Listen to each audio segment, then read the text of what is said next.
নমস্কাৰ ছাত্ৰ ছাত্ৰীসকল, আজি আমি এই ভিডিঅ'টোত দশম শ্ৰেণীৰ প্ৰথম অধ্যায়টোৰ কিছুমান MCQ লৈ আহিছো। এই MCQ বিলাক তোমালোকৰ পৰীক্ষাৰ বাবে অতি গুৰুত্বপূৰ্ণ হয়। তোমালোকৰ স্কুলৰ পৰীক্ষা হওক বা মেট্ৰিক পৰীক্ষাৰ বাবে এই প্ৰশ্নবিলাক অতি প্ৰয়োজনীয় হয়। তোমালোকে ভিডিঅ'টো স্কিপ নকৰি শেষলৈকে চাই থাকিবা।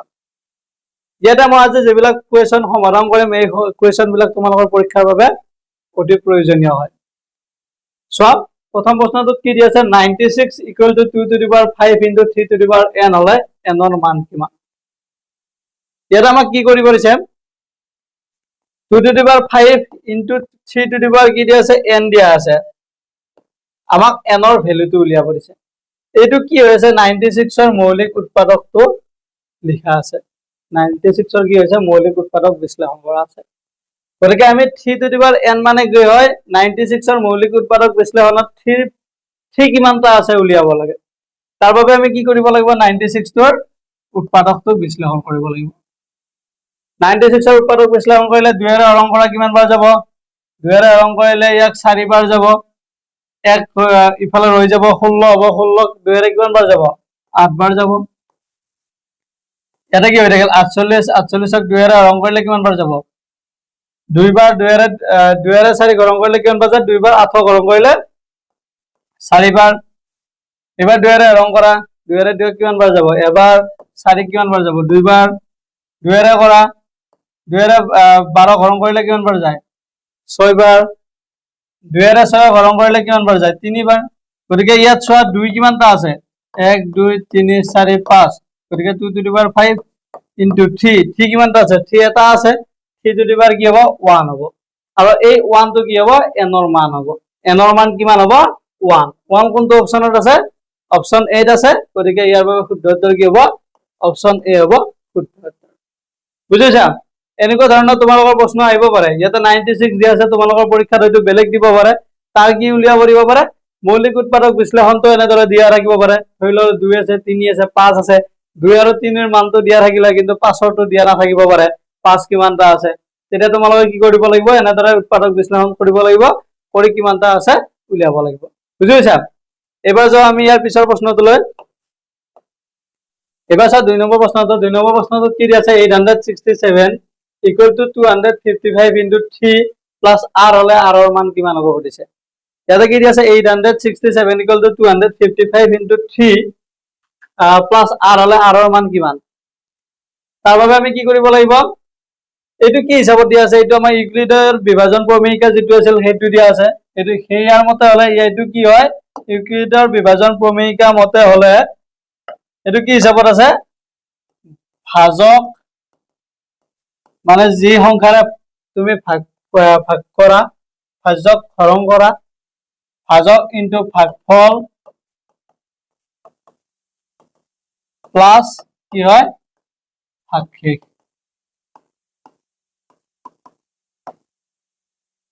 ইয়াৰে আমি এতিয়া কি উলিয়াব লাগিব, প্লাস r মানে কি উলিয়াব লাগিব, ভাগশেষ উলিয়াব লাগিব। ইয়াৰে কি দিছে, আমাক ভাজক দিয়া আছে আৰু ভাগফল দিয়া আছে। আমি এবাৰ কি উলিয়াম, ভাগশেষ উলিয়াম। ভাগশেষ উলিয়াব লাগিলে আমি কি কৰিব লাগিব, এইটো কি হয়, এইটো হল ভাজ্য। আৰু ভাজ্যক ভাজকেৰে কি কৰো, হৰণ কৰো। 867ক আমি হৰণ কৰো কিমানেৰে, 255 কিমান বাৰ যাব বুলি কৈছে, ভাগফল কিমান পাম বুলি কৈছে, 3 পাম।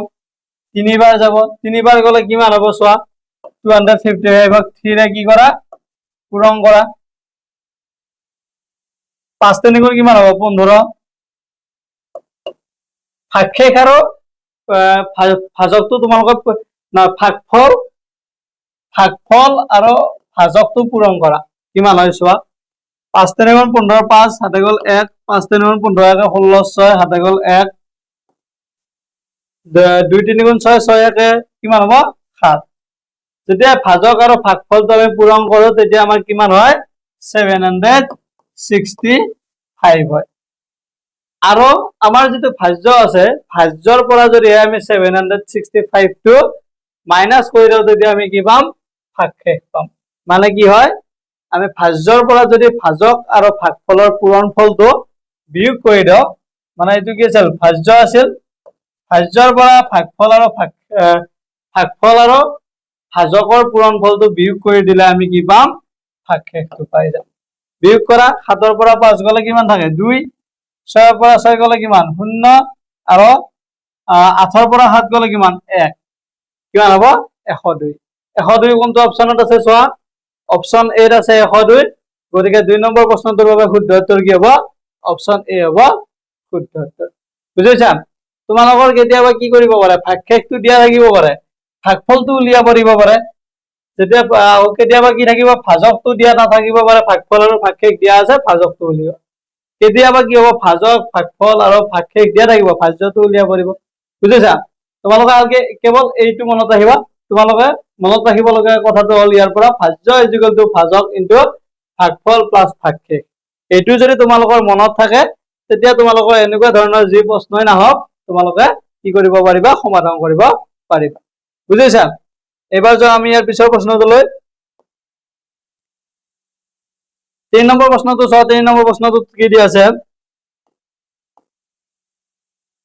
ইয়াত দিয়া আছে যে তলৰ কোনটো অপৰিমেয় সংখ্যা ইয়াতে আমাক 4টা অপচন দিয়া আছে সেই 4টা অপচনৰ কোনটো অপচন শুদ্ধ হয় উলিয়াব লাগে মানে কোনটো অপচন অপৰিমেয় সংখ্যা উলিয়াব লাগে অপচন এ দিয়া আছে √9 মানে কি হয় নো √9 মানে হল 3 অপচন বি দিয়া আছে √5 ৰ মান কিমান হয় 5 5 5 গুণ কিমান 25 অপচন সি কি দিয়া আছে √49 √49 ৰ মান কিমান 7 আৰু অপচন ডি দিয়া আছে √11 ইয়াৰ কি থাকে আমি ইয়াৰ মানটো আমি উলিয়াব নোৱাৰো সি কিমান হ'ব ইয়াৰ মানটো উলিয়াব পাৰিম কিন্তু আমাৰ কি নহব সি পৰিমেয় নহব সি কি হয় পৰিমেয় 5 পৰিমেয় 7 পৰিমেয় ইয়াৰে অপৰিমেয় কোনটো থাকে অপচন ডি থকা সংখ্যাটো হ'ব কি অপৰিমেয় সংখ্যা √11 টো কি হয় অপৰিমেয় সংখ্যা হয় বুজিছা এবাৰ যাও আমি ইয়াৰ পিছৰ প্ৰশ্নটোলৈ 4 নম্বৰ প্ৰশ্নটোত কি দিয়া আছে 4 নম্বৰ প্ৰশ্নটোত দিয়া আছে যে 7 into 11 into 13 ৰ মৌলিক গুণিয়কৰ সংখ্যা কিমান এইকেইটাৰ মৌলিক গুণিয়কৰ সংখ্যা কিমান সুধিছে এটো উলিয়া কিমান হয়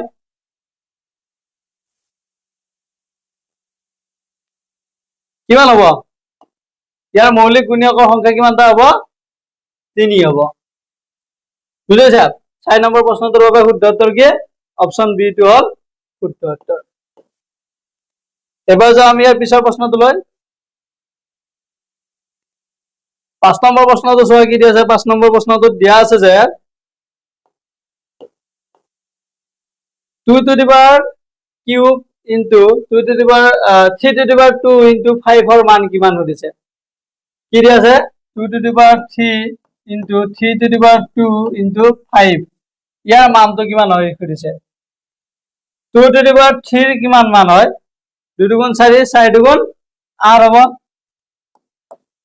3 to the power 2 হলে 3 3 গুণ 9 গুণ 5 8 9 গুণ কিমান হয় 8 9 গুণ 72 গুণ 5 72 আৰু 5 পূৰণ কৰা কিমান হয় চোৱা কিমান হ'ব 5 দুগুণ 10 0 হাতে গ'ল 1 7 5 গুণ 35 35 একে কিমান 37 কিমান হ'ব 360 360 কোনটো অপচনত আছে চোৱা কি হ'ব ইয়াৰ মানটো কিমান হয় 360 হয় 360 কোনটো অপচনত আছে চোৱা অপচন সি আছে গতিকে অপচন সি হ'ব কি শুদ্ধ উত্তৰ 5 নম্বৰটোৰ বাবে অপচন সি হ'ল শুদ্ধ উত্তৰ এবাৰ যাও আমি ইয়াৰ পিছৰ প্ৰশ্নটোলৈ তোমালোকৰ কেতিয়াবা এনেদৰে দিয়া থাকিব পাৰে মৌলিক উৎপাদকৰ কি থাকে বিশ্লেষণটো দিয়া থাকিব পাৰে উৎপাদক কেইটা দিয়া থাকিব পাৰে তাৰ পৰা তোমালোক কি উলিয়াব দিব মানটো উলিয়াব দিব বুজিছা এবাৰ যাও আমি ইয়াৰ পিছৰ প্ৰশ্নটোলৈ 6 নম্বৰ প্ৰশ্নটো চোৱা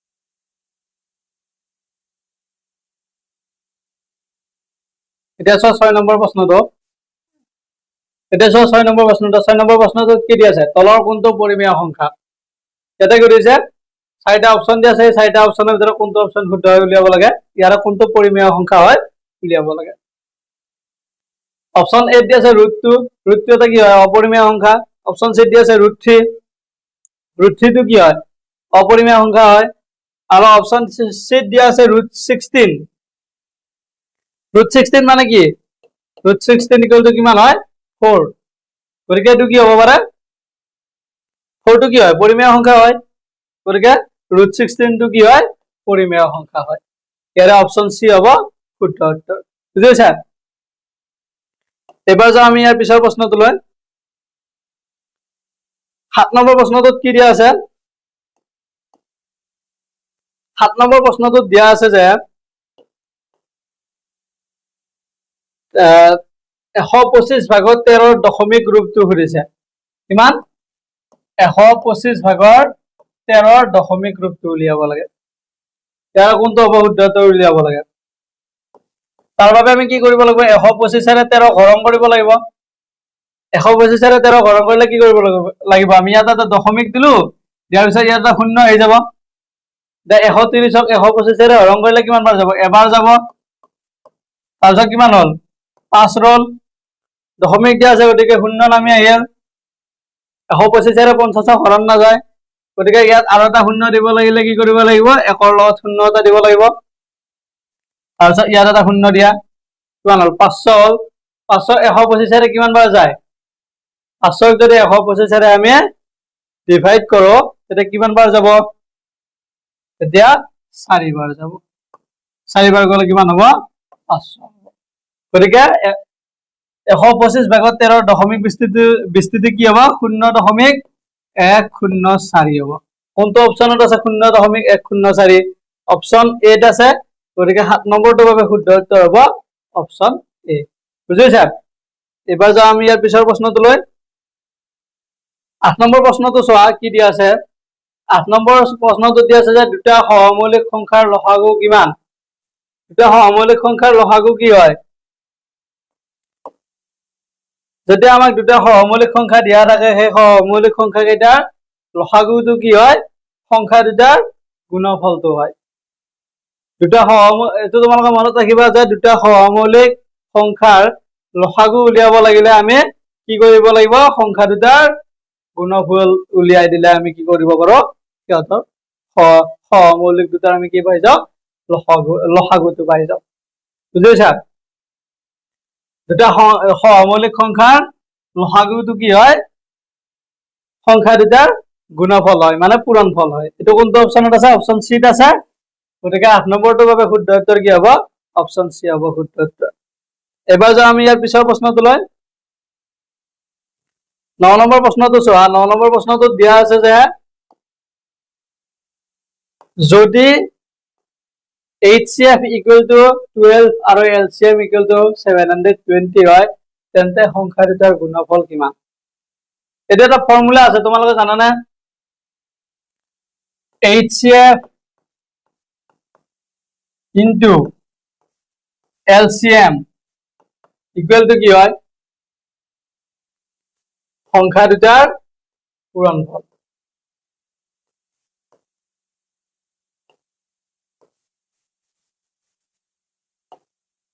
সংখ্যা দুটাৰ